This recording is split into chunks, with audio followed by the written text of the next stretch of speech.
El fuego doméstico del sudor y la fiebre. Capítulo 5. La infancia es un lugar al que no se puede regresar, y por lo general tampoco quieres hacerlo.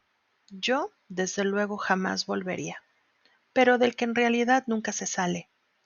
El niño es el padre del hombre, decía Wordsworth, en un célebre verso. Y tenía razón. La infancia nos forja y lo que somos hoy hunde sus raíces en el pasado. Dicen que la humanidad se puede dividir entre aquellos cuya infancia fue un infierno, en cuyo caso siempre vivirán perseguidos por ese fantasma, y aquellos que disfrutaron una niñez maravillosa, que lo tienen aún mucho peor, porque perdieron para siempre el paraíso. Broma aparte, o quizá no sea una broma, la infancia es una etapa motorruda. Toda esa fragilidad, esa indefensión, esa intensidad en las emociones, además de la imaginación febril, el tiempo eterno y una necesidad de cariño tan desesperada como la que siente el náufrago que agoniza de sed por un vaso de agua. En la infancia siempre estamos a punto de morir, metafóricamente hablando, o al menos de que mueran o resulten mutiladas algunas de nuestras ramas. Crecemos como bonsáis, torturados y podados, y empequeñecidos por las circunstancias, las convenciones, los prejuicios culturales, los imperativos sociales, los traumas infantiles y las expectativas familiares, porque #honrar a los padres. Hubo un tiempo en que chincheteé en la pared de mi casa fotos de mis amigos de cuando eran niños. Luego, en alguna de mis mudanzas las guardé en una caja. No sé por qué las quité del muro. Eran maravillosas. Estaban tan desnudos, eran tan transparentes en esos retratos. Tras la muerte de Pablo, su primo Rafael Fernández del Amo me mandó esta foto. Por detrás pone: en el pantano de El Burguillo, Valdelandes, verano de 1961. Pablo es el más pequeño, el que asoma al fondo con la cabeza ladeada. Tenía 10 años recién cumplidos, y el caso es que ya estaba todo él ahí, pero con la inocencia y la ignorancia de lo que después le llegaría en la vida. Es extraño. Desde que murió, no solo echo de menos su presencia, seguir viviendo con él y verle envejecer, sino que también añoro su pasado, las muchas vivencias que no conocí. Esta niñez, esta tarde de verano en un barquito, querría poderme beber como un vampiro todos sus momentos felices. Creo que es una cuestión de #intimidad.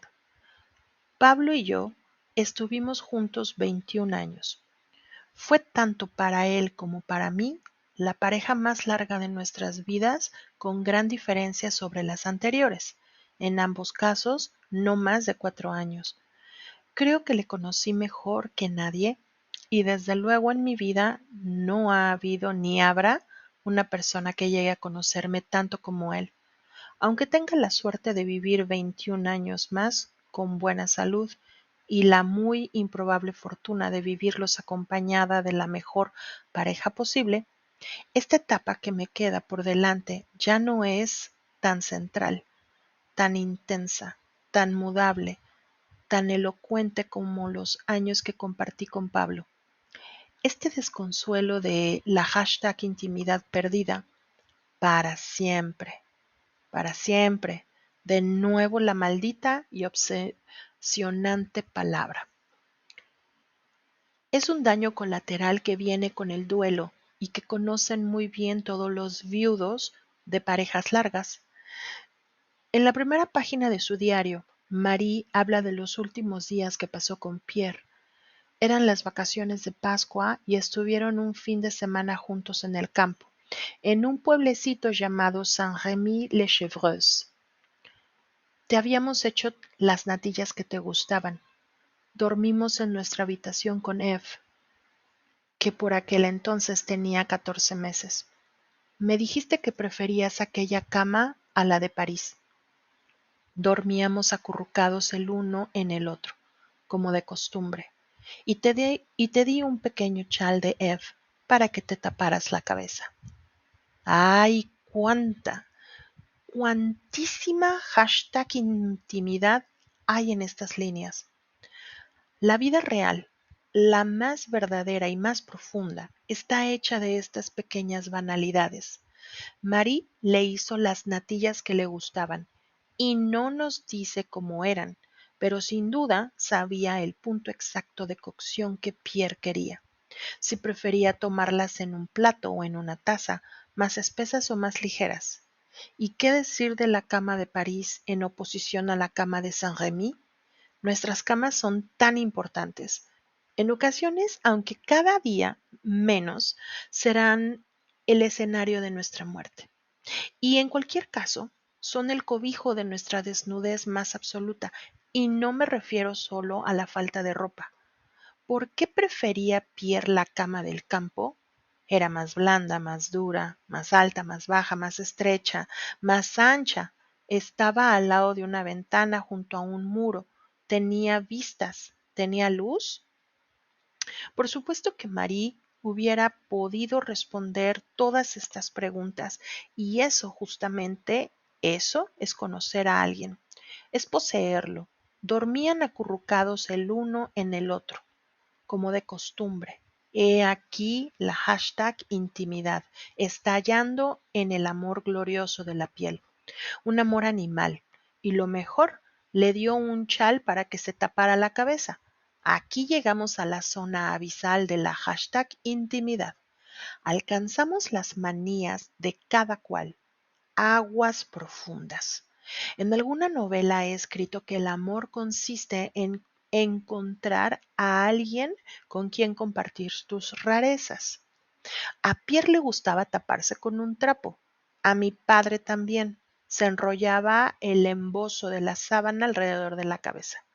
Seguir amando a alguien que se pone un pañuelito bordado de bebé en la cocorota o que se le lía como una musulmana con chador es la prueba máxima del amor de verdad.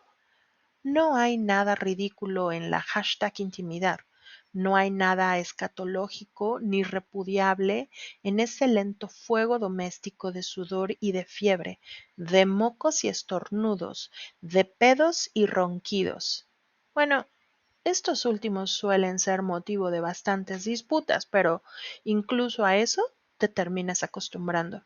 La #intimidad, no tener muy claro dónde acabas tú y empieza el otro.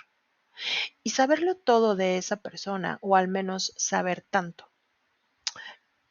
En su precioso libro Tiempo de vida, escrito tras la muerte por cáncer de su padre, Marcos Giral Torrente anota los gustos del fallecido en largas retahílas de ínfimos datos. Tenía debilidad por los fritos, por todo lo que llevara bechamel. Le gustaban los embutidos, los macarrones, las albóndigas, le gustaba el repollo, la remolacha, el atún. Todas esas pequeñeces, en efecto, conforman a una persona. Son nuestra fórmula básica, el garabato único que cada uno dibuja en la existencia. Por ejemplo, yo detesto las coles y me pellizco los pellejos de los dedos hasta hacerme sangre. Estas nimiedades y muchísimas más son exactamente lo que soy. Por eso, echo de menos conocer también el pasado, la vida de Pablo que yo no viví. Quiero saberlo todo sobre él. Si consiguiera saberlo todo, absolutamente todo, sería como si no hubiera fallecido. Acarreamos a nuestros muertos subidos a nuestra espalda. Eso me decía Amos Oz en una entrevista. Los judíos tienen tantos muertos, sostenía él, que el peso es sobrehumano. O más bien somos relicarios de nuestra gente querida. Los llevamos dentro, somos su memoria y no queremos olvidar. Irene juega con sus tíos. Eve, que durante todo lo ocurrido correteaba por casa con una alegría inconsciente, juega y ríe, todo el mundo habla, y yo veo los ojos de Pierre, de mi alma sobre su lecho de muerte, y sufro. Y me parecía que el olvido ya viene, el horroroso olvido que aniquila hasta el recuerdo del ser amado. Lo de no querer olvidar es una obviedad, un lugar común del que te previene todo el mundo, y desde luego dificulta el duelo y lo hace más largo. Pero es lógico que nos resistamos a algo porque esa es la derrota final frente a nuestra gran enemiga, frente a esa asquerosa perdón, frente a esa asquerosa muerte que es la destructora de las dulzuras, la separadora de las multitudes, la aniquiladora de los palacios y la constructora de tumbas, como la denominan en Las Mil y una Noches, que es un libro que sabe mucho sobre el combate desigual de los humanos contra la parca. De modo que Marie recordaba a Pierre en carne viva, y por eso prohibió a sus hijas que mencionaran al padre en su presencia. Supongo que le dolía demasiado y temía romperse delante de las niñas. En cualquier caso, esa prohibición me parece brutal y propia de una mujer violentamente poseída por sus emociones, aunque se esforzara por ocultarlo. Ella misma reconoció su disimulo en una carta que escribió a una amiga a los 20 años. En cuanto a mí, estoy muy contenta, pues a menudo oculto riéndome mi absoluta falta de alegría. Es algo que aprendí a hacer cuando me di cuenta de que las criaturas que lo viven todo tan intensamente como yo y no son capaces de cambiar esta característica de su naturaleza, tienen que disimularla lo mejor posible. Como los geysers, solo de cuando en cuando dejaba escapar su interior ardiente. Hay una foto tremenda de Marie con sus hijas en el jardín de su casa. Parece un retrato trágico de un duelo muy reciente. Se diría que acaban de regresar del cementerio, pero está tomada 2 años después de la muerte de Pierre. Las niñas tienen la misma expresión de dolor contenido, sobre todo Irene, que abraza a su madre conmovedoramente, no sé si intentando protegerla. Debió de ser una infancia dura para las dos huérfanas. F lo reconoció más tarde y por escrito, pero creo que fue Irene quien se llevó la peor parte. Yo diría que Marie Curie, la gran Marie, fue una madre terrible para su hija mayor, una madre de exigencia insaciable que, cuando murió Pierre, entregó a la niña en ofrenda a la memoria sagrada del marido. Lo escribió en el diario a las pocas semanas del fallecimiento. Yo soñaba, Pierre mío, y te lo dije a menudo, que esa niña que se parecía tanto a ti por la reflexión grave y tranquila, pronto se convirtiera en tu compañera de trabajo y te debería lo mejor de sí misma. Irene recibió el mandato de sustituir a su padre y obedeció, porque #honrar a la madre, y obedeció con tanto ahínco, con tan tremenda entrega, que no solo consiguió ganar también un Nobel de Química, sino que además murió prematuramente a los 59 años como resultado de las radiaciones, mientras que su madre lo hizo a los 66. En este sacrificio la ganó.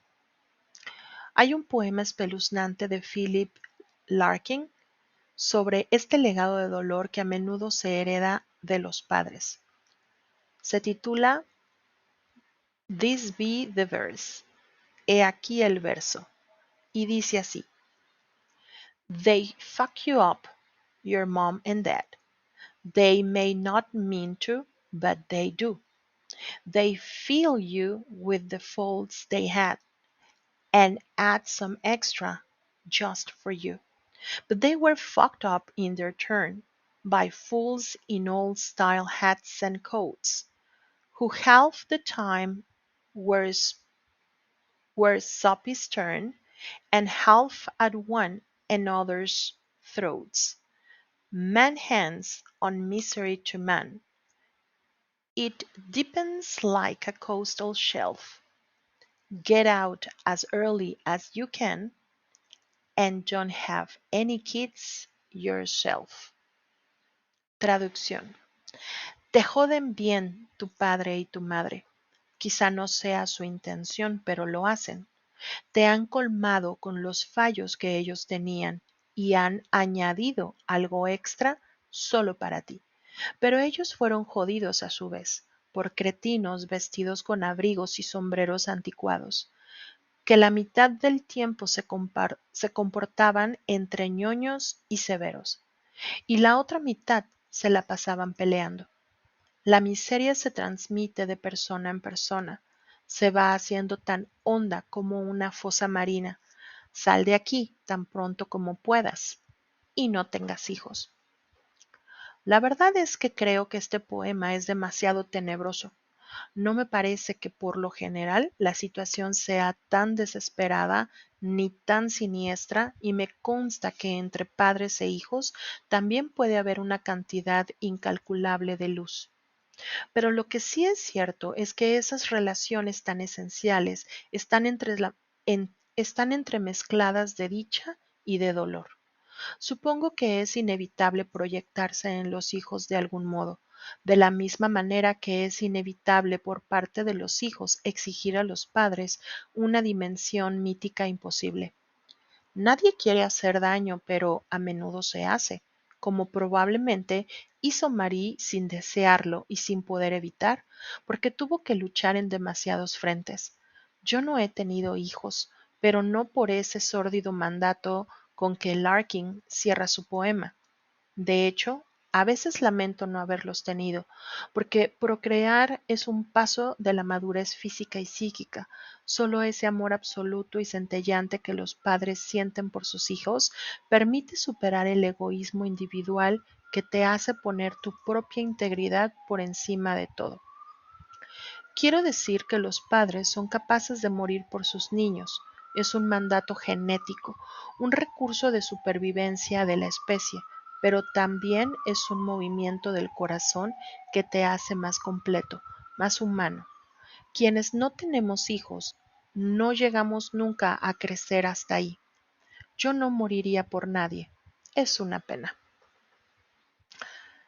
He tomado las notas finales para este libro en un cuaderno de Paula Rego, que es una de las pintoras contemporáneas que más me gustan, o quizá la que más.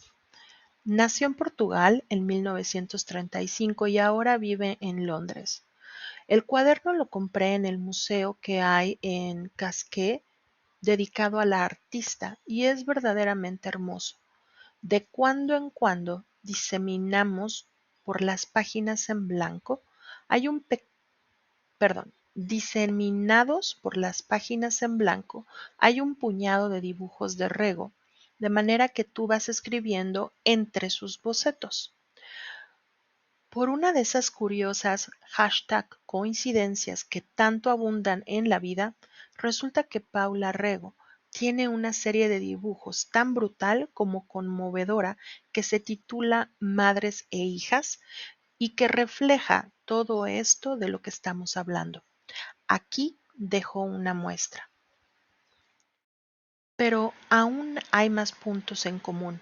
Las #coincidencias coinciden, como decía el biólogo austriaco Paul Kammerer, autor de una ley sobre las casualidades, porque el marido de Paula Rego, que era otro artista plástico, Victor Willing, murió prematuramente en 1988, víctima de una esclerosis múltiple. Así que mi pintora preferida también pertenece al vasto club de las viudas. ¡Qué extraordinario! Nunca pensé que yo enviudaría porque tenía decidido no casarme. Lo hice al final, con Pablo ya enfermo.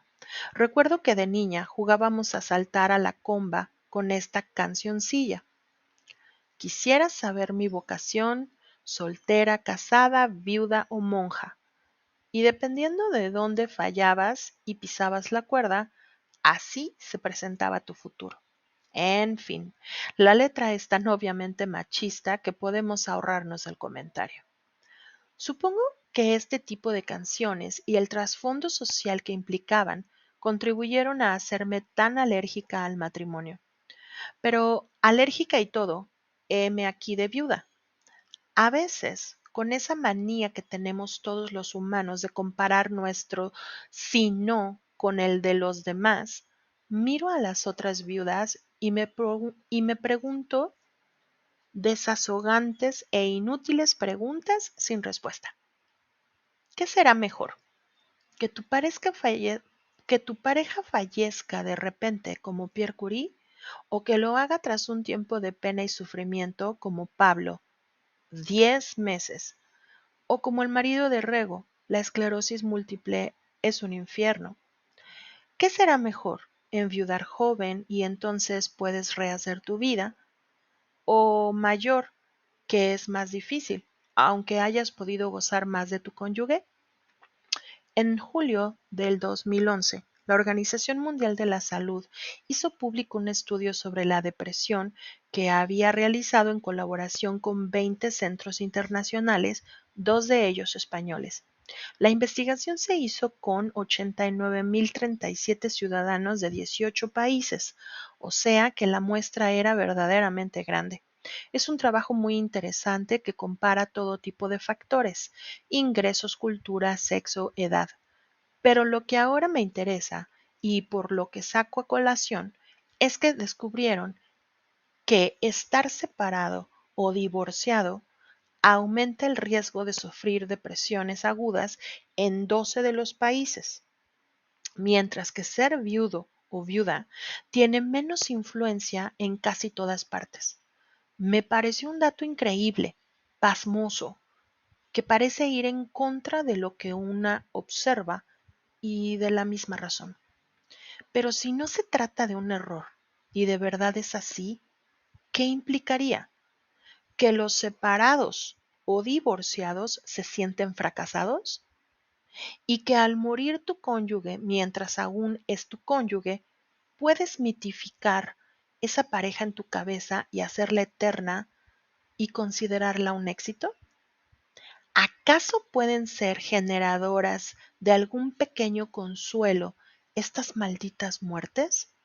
Después de todo,